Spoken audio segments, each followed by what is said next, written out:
Hi guys, and welcome to another episode in this weekly alts analysis series where we're going over some of the more popular alts in the market and showing you how to identify key levels of support and resistance on the higher timeframes that you can then use to either enter dollar cost average orders and or some potential longer term swing trades. So far, we've covered AVAX and DOT over the past 2 weeks, and this week we are covering Solana or Sol, and as always in the USDT and BTC pairings. But first, we'll have a quick analysis of BTC.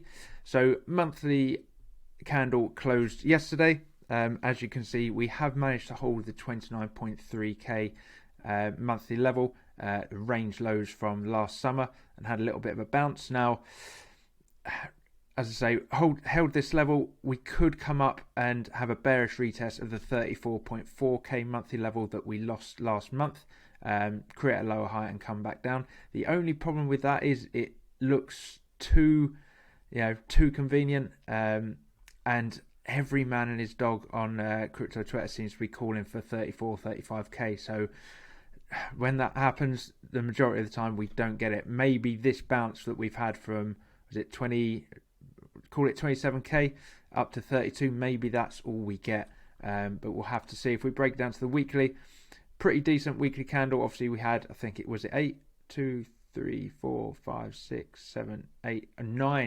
red weekly candles, obviously a record for BTC, so you would expect a green candle eventually, but as I say, maybe this is all we get, this run to 32 before heading back down. We'll have to see. Breaking it down even further down to the daily. So you'll remember from last week we had that box marked out, which was just the boring range where we chopped in and around for 2 weeks. We did finally break out, and this 12-hour level here pretty much marks the top of that range. If we just quickly flick to the 12-hour, you can see we've broke over the top of it and holding as support for now. However, we could end up having a bit of a deviation and breaking back down below. We also need to break past this daily level at 32.2 if we want to see a continuation of this bullish run. I think if we break back below 31.5k, we're probably going to revisit these lows and possibly create a new lower low. For me, as I've said past couple of weeks, if we break below this level here at, call it 28.8, the next daily level for me is 24k, which if we zoom out you can see was this little consolidation area we had back in December 2020. So keep my eyes firmly on that if we do start breaking below 31.5k and obviously into the low 30s, high 20s. But that's enough for BTC.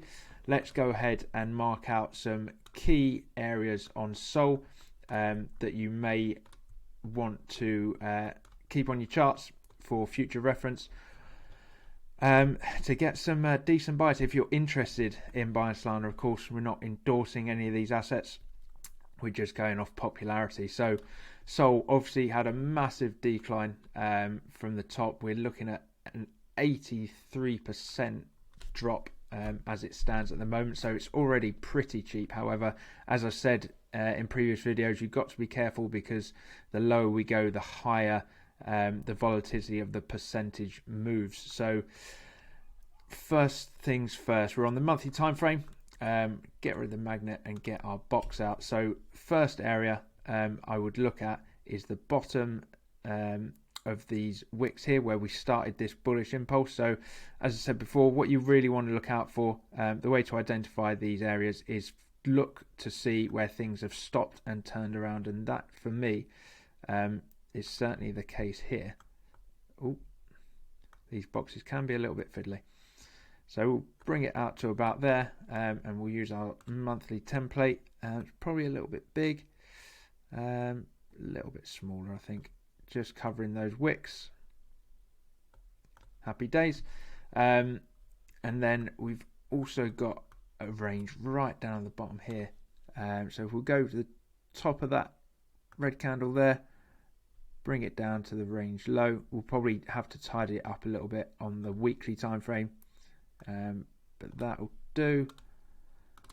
Monthly box, and then if we look a little bit further up in terms of resistance, we can see we've got this clear level here, these candle bottoms, and it covers the wick from last month as well. And this is a perfect example of why we say, guys, you don't want to go and buy these dips too hard too soon, because you could have seen this area, gone in way too hard too soon, and then look at the drop we've had. From that bottom of that area down to where we are, that's a 52% drop alone. So with these buys, what you really want to be doing is dollar cost averaging small amounts that you can afford to take the hit on, or when you see something like this where the candle does break below the zone, cut your losses nice and early, and get out. Because as you see, broke below, perfect bearish retest and a drop. But yeah, in terms of there are obviously some more levels higher up, but we're not going to worry about that for now, because I don't even think we're going to see this level get tested for quite some time. So that'll do for me on the monthly. Drop it down to the weekly. And as you can see, guys, when you work your way from the higher time frames to the lower time frames, a lot of the work is already done for you.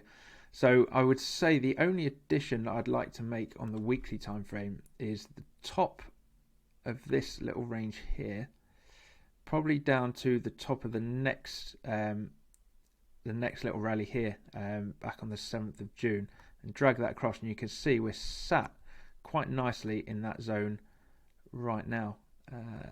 Make sure it's nice and wide. Weekly, happy days. And I suppose you could argue there's probably a little weekly level here as well, just where these candles have stopped. How wide we want to make that, probably just to from the bottom of the white candle here, or green candle, down to this little wick there will do me just fine. I'm going to have to adjust that. My OCD won't let me leave it. There we go. And I think that's the same. Yeah, perfect. Give that a little tag. And there you go. And that is Sol USDT. As I say, guys, there are other areas further up. There's no point focusing on them for now. We just go down to the... Yeah, that's cool. So yeah, there you go, guys. That's Sol USDT. It's that simple, it's that quick and easy, guys, just to mark out these higher time frame levels. And as you can see, obviously I know we're looking back and hindsight's 2020, but when you mark out these levels, they do tend to get respected quite well. And what we are going to do once we get about, 6 or 7 pairs in a few weeks and months time, we'll go back and see how these levels performed. So that's Sol USDT. Let's take a look at the BTC side of things. So again, not looking too pretty at all. Some bargains to be had in the in the future, I think, if of course Sol does recover and you're interested in the project. But yeah, let's take a look at the monthly time frame. So straight away you can see this little level here. Let's mark the top of that just down to cover that candle there, I think. And then bring it out. Perfect. Just there, I think. Yeah, happy with that. Get the monthly template on. Cool. You've obviously got one right down the bottom as well, which I'll just go from the bottom of bottom of this candle here to the top of this candle there. It's going to look tiny. Let's zoom in a little bit. Bottom of there, just to, I'd say the top of that first red candle there will do. Happy days. And then looking a little bit further up, we've obviously got this this little area here with these candle bodies and wicks. I think we'll just go from the candle body up to the wick, which I'm going to need to zoom in a little bit. Yeah, happy with that. Same width. Give it a tag, same as that one down there, and happy days. So that's the monthly. Of course, if we're looking at a little bit of resistance, as you can see, previous support, once again, flip to resistance. Another example where you don't want to go too hard too soon, and buy the dip that keeps on dipping. Perfect example there. Looked like a bottom, drop, and let's just take a look. Yeah, you're looking at 35% drop there. Not great. So as I say, don't go too hard too soon. Weekly time frame. Again, as you can see, the work is pretty much done for us. I don't really know. I think I'd just add a little weekly level in here. Look, just at the bottom of all these candles, and a few wicks in there. So let's go down to there. Cover those candle bodies and wicks. Doesn't need to be too big. I'd say just there, I think. That covers all of that. Same width. Need to go a little bit. Perfect. Give that a weekly tag. Let's have a little zoom out, and I think that'll do us. Although I would actually just add another tiny little level here, actually. The top of this wick to the top of that wick there, which we are just hovering above. So again, top of that wick there on the 7th of June week, just to the top of that wick there, which was 17th of May week. Perfect. Give it a tag. And there you go, guys. Again, quick, simple, took what, a couple of minutes? Oh no, just spotted one. Not the same width. There you go. So yeah, as I say, guys, takes a couple of minutes. You can be pretty accurate, and as I say, we're not looking for the absolute precise bottom. These areas are for dollar cost averaging in. So maybe you have an order at the top, 2 or 3 orders somewhere in the middle, and then an order at the bottom, and obviously your average order will then be somewhere in the middle, and then you can take the decision.